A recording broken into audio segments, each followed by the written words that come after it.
कराने वो बेवकूफां दे नौकर वेखे दानिश मत सियान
बाजार में चले गए कुछ सौदा खरीदने वास्ते वेख लिया कि 100 साल दूते बुजुर्ग दुकान पर बैठे जेड़ा भी बंदा सौदा लैन आवे गाहक आवे उन्हें सौदा घट तोल के दे मियां मोहम्मद वेखी जान उस बुजुर्ग वाल कि 100 साल दूते उम्र कब्र में लत्ता हये भी सौदा घट तोलता है। सरकार काफी देर तक खलोते रहे वेखते रहे कि जेड़ा भी गाहक आवे उन्हें सौदा घट तोल के देन मियां मोहम्मद आर्फ खड़ी में छुपा के तो लिखते ने काबले गौर जी मेले फिर घट बोलो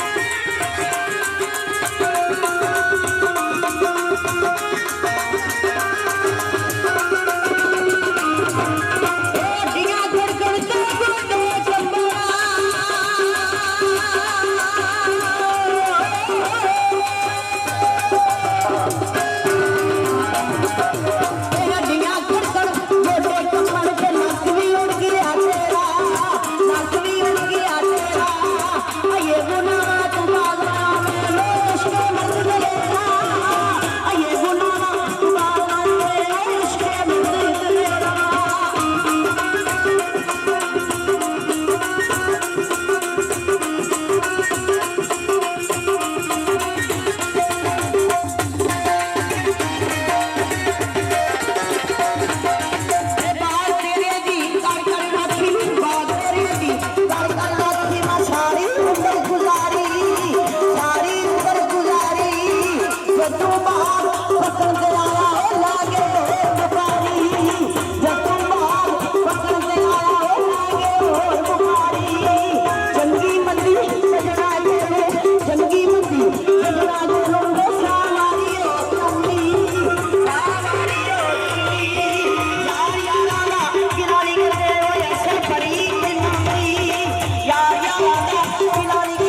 कर इश्क समाया